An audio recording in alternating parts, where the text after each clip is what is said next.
Dans les prochains épisodes de Demain nous appartient, la police va repêcher un cadavre dans l'étang. Pourrait-il s'agir du corps de Clémentine? Attention, cet article contient de nombreux spoilers sur les prochains épisodes de Demain nous appartient. Si vous ne voulez rien savoir, ne lisez pas ce qui suit.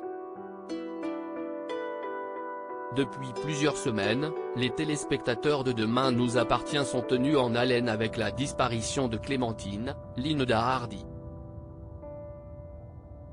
S'il ne fait désormais plus aucun doute que Sacha, Renaud Roussel, l'a tuée, son corps demeure introuvable.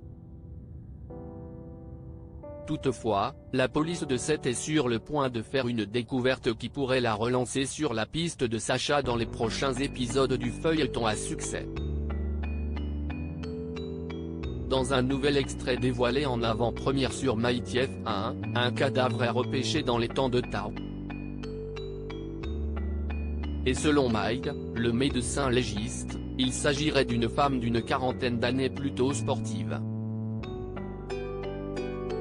Même si tous les indicateurs font penser à Clémentine Doucet, le corps est resté dans l'eau au moins une dizaine de jours et le visage de la victime est donc bien trop abîmé pour être identifié.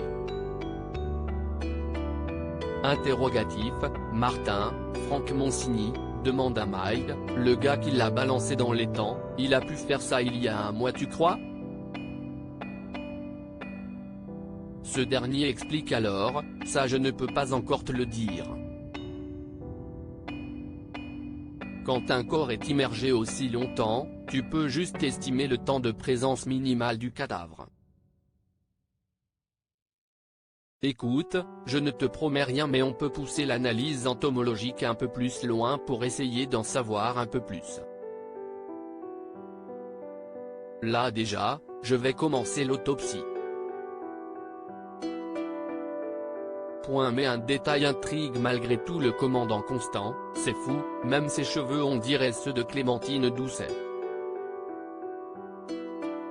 Oui, le profil pourrait correspondre.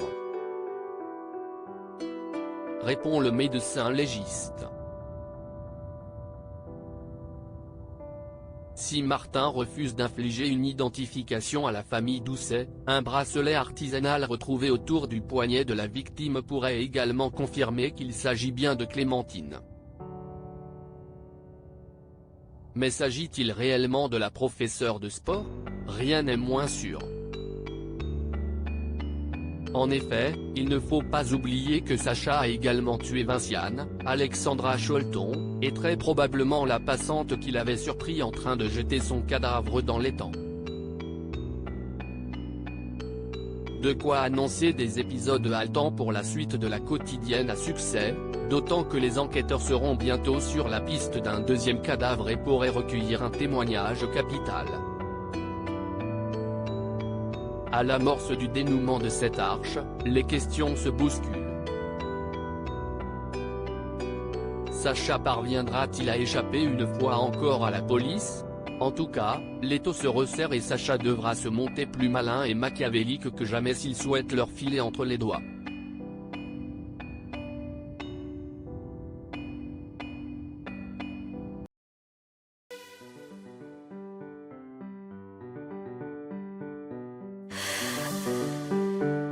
The man I love just had